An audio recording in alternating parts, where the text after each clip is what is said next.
Эхо пули свистело по степи, только ветер гудит.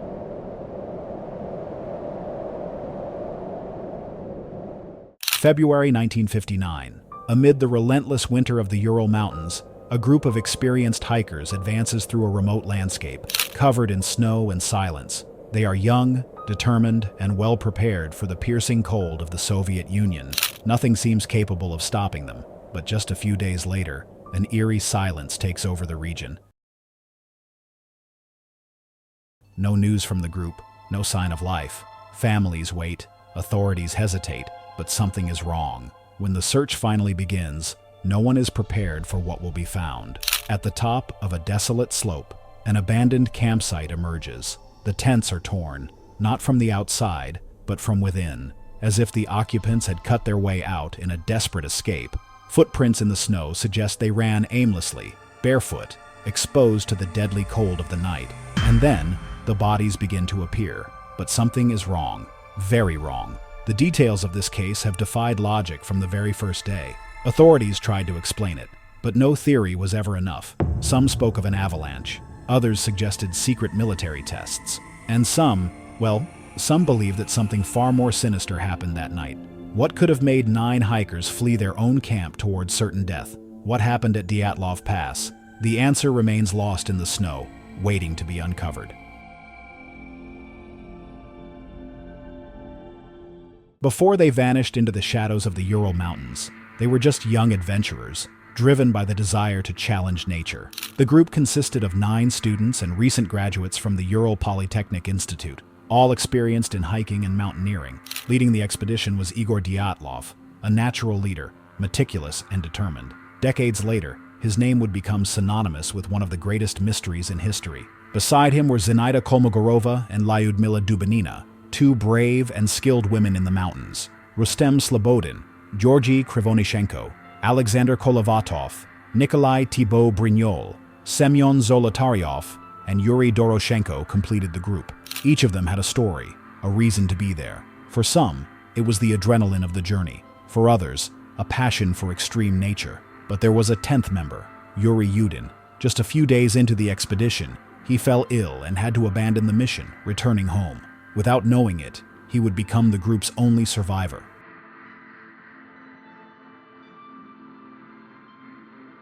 They set off without fear, never imagining they would never return. If they had known what awaited them on that mountain, would they have continued? The last time anyone heard from Dyatlov's group was on January 31st, 1959. They had reached the last village before the crossing, and from there, it would be just them against the vast white expanse of the Ural Mountains. The plan was simple. At the end of the expedition, Dyatlov would send a telegram confirming that everyone had returned safely. This was expected to happen by February 12th, but February 12th came, and the silence remained. The families tried to stay calm. Delays were common in expeditions like this. Perhaps the group had been caught in a snowstorm. Perhaps they were resting. But as the days passed, anxiety grew. The silence no longer felt like just a delay. Something was wrong. It wasn't until February 20th that the authorities were alerted. Initially, they sent only volunteers to search, believing they would find the hikers camped somewhere, waiting for the weather to improve. But when no trace of them appeared, the situation became alarming. The military was mobilized. Helicopters flew over the region. Something terrible had happened on that mountain. They just couldn't imagine what they were about to find. On February 26, 1959, the first search teams spotted something unusual in the snow, a tent, partially buried, standing alone in the vast white wilderness. But there was no sign of the hikers. As the rescuers approached, the scene before them made the cold of the mountain feel insignificant compared to the chill running down their spines. The tent was torn open from the inside. It was as if the occupants had fled in panic, without even taking the time to exit normally.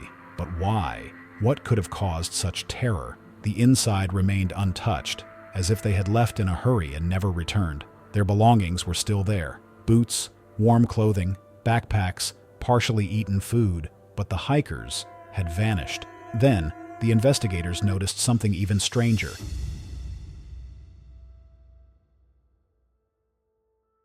Footprints in the snow, leading away from the tent. Some showed that the hikers were barefoot or wearing only socks. unthinkable in temperatures of -30 degrees Celsius. The tracks suggested they had not fled together but scattered in different directions, as if each had run off in sheer terror. But terror of what? There were no signs of an attack, no struggle, no presence of anyone else, just an overwhelming silence and a growing sense that something horrific had happened that night. And then, the bodies began to appear.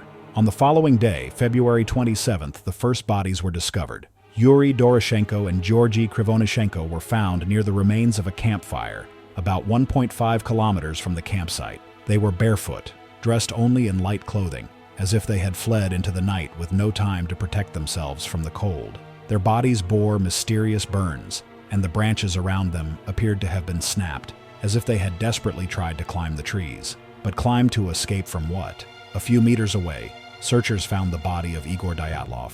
His face was turned toward the campsite, one hand clutching a branch, as if he had tried to crawl back to the tent before succumbing to the cold. Zinaida Kolmogorova was found soon after, her arms covered in small cuts, as if she had struggled against something unseen. Rustem Slobodin was the fifth body to be discovered, with a strange skull fracture, but something didn't make sense. None of them had injuries severe enough to explain their deaths, only signs of hypothermia and minor wounds. And yet, the positions of their bodies suggested that something had terrified them, forcing them to flee blindly into the frozen darkness of the forest. Even so, the true horror was yet to come. The last 4 hikers would only be found 2 months later, and the state of their bodies defies all logic. The discovery of the bodies only raised more questions than answers. What could have driven a group of experienced mountaineers to flee their own tent in terror, running straight into certain death in the merciless cold? With no definitive evidence, countless theories began to emerge, some more terrifying than others. Secret military tests. One of the most popular theories suggests that the hikers fell victim to Soviet military experiments. Some of the bodies showed unusual levels of radiation, leading to suspicions that nuclear tests had taken place in the area. Additionally, witnesses reported seeing glowing spheres in the sky that night, hinting at the presence of experimental weapons. But if this theory were true, why wouldn't the government have covered it up completely? The Yeti, or an unknown creature? Another theory suggests that the hikers encountered something they were never meant to see: the state of their bodies, internal fractures without external impact wounds, missing eyes, and one victim without a tongue, led some to believe that a supernatural entity was responsible.